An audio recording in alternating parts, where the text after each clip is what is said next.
그녀는 왜 사랑하는 딸을 죽여야만 했을까요? 참 끔찍한 질문이네요. 그렇죠? 지금부터 알아보도록 하겠습니다. 왜 그녀는 사랑하는 딸을 죽여야만 했을까요? 네, 오늘 여러분과 함께할 작품은 토니 모리슨의 빌러비드입니다. 빌러비드. 제가 이 책을 꼭 읽어야겠다고 단단히 결심한 것은 순전히 작가 토니 모리슨 때문이었습니다. 토니 모리슨.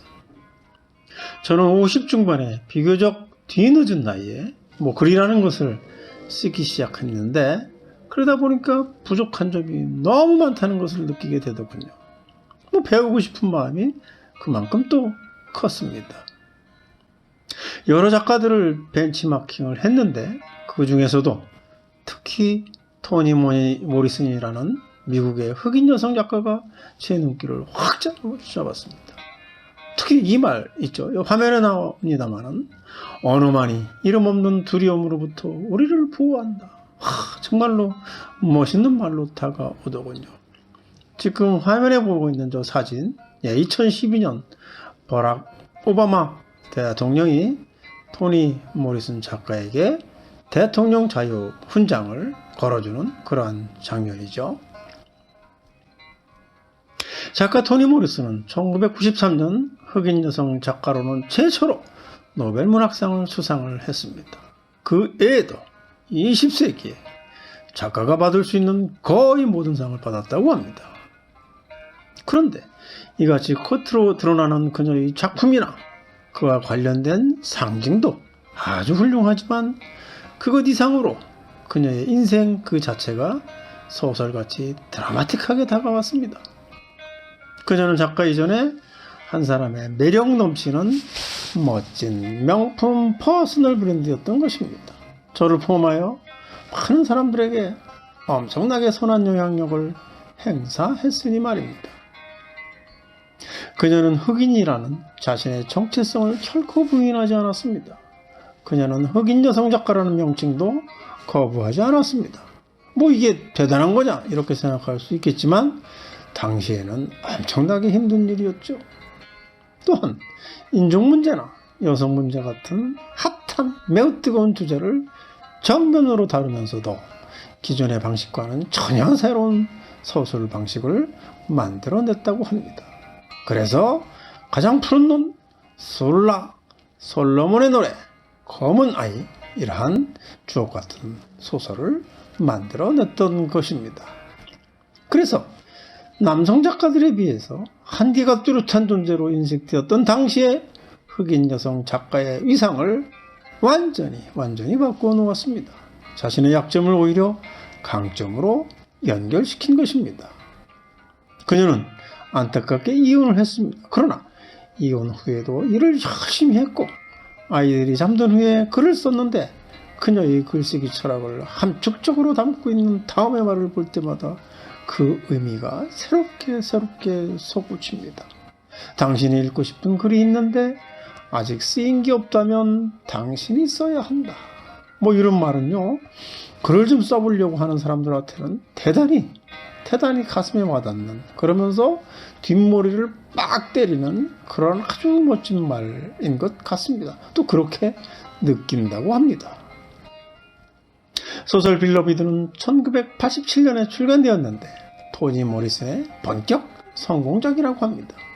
이 작품으로 앞에서도 토니 모리슨은 상을 여러 가지 받았다고 했습니다만 이 작품으로 퓰리처상, 미국 도서상, 로버트 F 케네디 상 등을 연이어 수상했습니다. 탄생 배경요? 네. 빌러비드는요, 실제 일어났던 어떤 사건을 바탕으로 하고 있습니다. 그리고 그 위에 작가의 상상력이 더해져서 걸작으로 탄생될 수 있었습니다. 작품의 모티브가 된 사건이자 작품을 쓰게 된 결정적인 계기가 된 것은 바로 비극적인 마거릿 가너 사건 때문이었습니다. 마거릿 가너 사건. 이게 무슨 사건일까요? 네. 1850년 켄터키주의 노예였던 흑인 엄마 마거릿 가너는 오늘의 작품 빌러비드의 주인공인 세서처럼 자신의 딸을 살해했습니다. 그녀는 임신한 몸으로 4명의 자식을 데리고 농장을 탈출하다가 붙잡히게 됩니다. 그러자 자식을 자신처럼 노예로 살가 하느니 차라리 죽는 게 낫겠다고 결심을 합니다. 그래서 그녀는 2살 배기 딸을 자신이 직접 칼로 베어 죽이고 맙니다. 자신과 같은 운명을 대물림하지 않겠다는 처절한 엄마의 선택이었던 것입니다. 마거리카나는 재판에 해부되었고 미국 사회에 엄청난 파장을 불러일으켰습니다. 그런데 이것이 웬일인지 재판이 길어졌습니다. 그런데 그 이유가 너무도 황당했습니다. 즉 그녀를 사람으로 인정해서 살인죄를 적용할 것인지 아니면 노예이기 때문에 그녀를 재산으로 취급해서 단순히 재물 손실로 처리할 것인지를 두고 갑론을방의 논쟁이 벌어졌기 때문입니다. 여러분들은 결과가 어떻게 나왔을 거라고 생각을 하십니까? 오늘날의 시각으로 보면 어처구니가 없는 일이지만 당시 흑인의 신분이라는 것을 얼마나 비참한 수준인가를 말해주는 것이기에 참담한 마음을 지울 수가 없습니다. 그런데 마거리카나는 평생 노예로 살다가 죽었다고 합니다. 사람으로 인정을 받지 못했기 때문에 죄를 지어도 죽지 못했던 것입니다. 토니 모리슨은 이 작품을 통해서 무엇을 전달하려고 했을까요? 그녀는 1987년 뉴욕타임즈와 인터뷰에서 이렇게 말했습니다. 이 소설은 노예제에 관한 것이 아닙니다. 노예제는 매우 예측 가능합니다. 그런 제도가 있고 그것에 관한 이런저런 사실들이 있고 그 다음에는 거기서 벗어나거나 벗어나지 않거나 할 뿐입니다. 노예제만으로는 이런 소설이 나올 수 없습니다. 이 소설은 어떤 사람들의 내면적인 삶에 대한 것입니다. 소수의 사람들이고 그 사람들이 하는 모든 행동들은 노예제에 대한 공포로 가득 차 있지만 그럼에도 불구하고 그들 역시 사람일 뿐입니다. 글로 쓰기엔 분노는 너무 시시하고 연민은 너무 질척거리는 감정입니다. 이렇게 얘기를 했습니다. 빌러비드는 표면적으로 흑인의 비참한 삶을 고발합니다. 그런데 거기에서만 머물지 않습니다. 더 나아가서 인간 본연의 문제를 들여다보는 것입니다. 차마 말할 수 없고 차마 기억할 수 없는 것을 어떻게 말하고 기억할 수 있는가? 그리고 그런 아픈 과거를 어떻게 현재와 미래의 삶에 연결시킬 것인가? 막 이러한 고뇌 말이죠. 이 작품의 메시지는 그렇게 불가능해 보이는 과제에 대하여 치열하게 방법을 찾도록 멍둥이질을 하는 것입니다. 그래서일까요? 이 작품에 대한 찬사가 가득합니다. 타임지는 이렇게 얘기를 했습니다. 이 소설은 역사적, 사회적으로 큰 반향을 불러일으켰으며 그보다 더 큰 인간적인 울림을 준다. 슬픔, 분노를 수용하고 앞으로 나아가는 길로 보여주는 이 시대에 반드시 필요한 소설이다. 이렇게 말입니다. 이 작품의 메시지는 그렇게 불가능해 보이는 과제에 대하여 치열하게 방법을 찾도록 몽둥이질을 하는 것입니다. 그래서일까요? 이 작품에 대한 찬사가 가득합니다. 우리는 과연 원한에 찬 과거와 화해할 수 있을까요? 그리고 그런 과거가 미래의 희망으로 이어질 수 있을까요? 토니 모리슨은 448쪽의 그 고뇌를 하나하나 한자 한자에 되새겼습니다. 한편으로는 가엾은 흑인을 애도하면서 또 다른 한편으로는 후진적 노예제도를 신랄하게 비판하면서 말입니다. 그녀의 해법을 소설의 줄거리와 함께 살펴보겠습니다. 주인공 셋은 딸 덴버와 단 둘이서 1, 2, 4분지에서 고립되어 살아가고 있었습니다. 두 아들도 집을 떠났고 태상같이 든든했던 시어머니도 세상을 떠났습니다. 오직 과거에만 얽매여서 죽은 사람처럼 살고 있었습니다. 딸을 죽인 죄책감에 시달렸고 살인자라는 이웃의 손가락질을 받으며 그렇게 살고 있었습니다. 셋에게 있어서 과거라는 것은 여전히 현재 진행의 경우에 깊고 쓰라린 상처입니다. 과거의 삶과 관련된 것, 그 모든 것이 상처가 아닌 게 없었을 정도이니까요. 과거의 모든 것은 고통 혹은 상실뿐이었습니다. 그런 셋의 인생길 앞에 또다시 아픈 과거를 떠올리게 만드는 두 사람이 호련히 나타납니다. 한 사람은 빌러비드입니다. 빌러비드는 소설의 제목이기도 하지만 작품 속에서 엄마 세서가 톱으로 목을 잘라 죽인 바로 그녀의 첫째 딸의 이름이기도 한 것입니다. 일형이 되어서 엄마 세서가 사는 집을 떠돌다가 실제 사람의 모습으로 나타난 것입니다.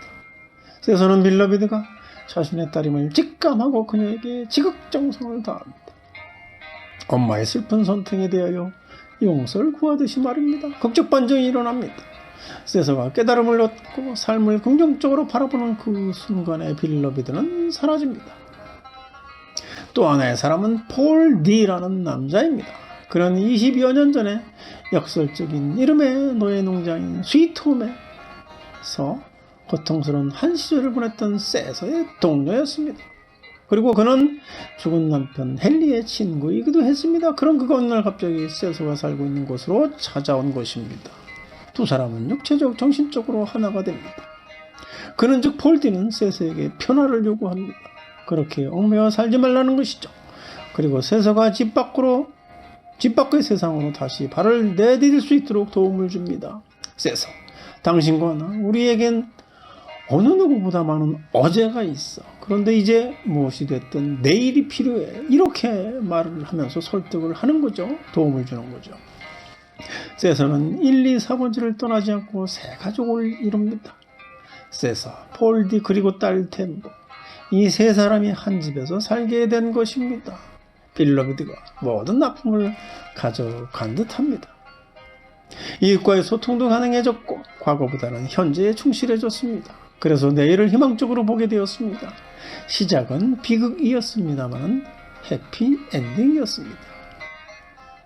퍼스널 브랜딩이 자신을 가치 있게 만드는 온갖 수단을 강구하는 것이라고 전제한다면 빌러비드에서도 매우 의미 있는 시사점을 발견할 수 있습니다. 퍼스널 브랜딩의 과제 중에 하나가 바로 과거, 현재, 미래를 디자인하는 능력이기 때문입니다. 그중 특히 과거를 어떻게 대하느냐 하는 것이 매우 중요한 것이죠. 아픈 과거를 대하는 데에는 각자 나름대로의 해법이 있을 것입니다.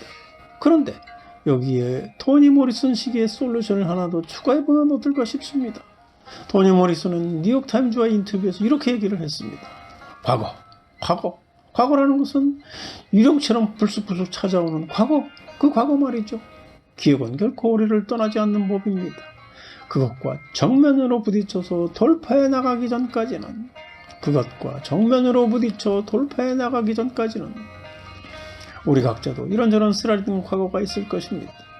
오늘 세서나 토니 모리슨 사례를 통하여 과거에 대처하는 나만의 방식을 찾을 수 있으면 좋겠습니다. 문학 속에 등장하는 그 사람의 삶과 오늘의 나의 삶을 비추어보는 문학과 퍼스널 브랜딩. 오늘은 토니 모리슨의 빌러비드와 함께 했습니다. 여러분 대단히 감사합니다. 다음 시간엔 더 좋은 작품으로 찾아뵙도록 하겠습니다.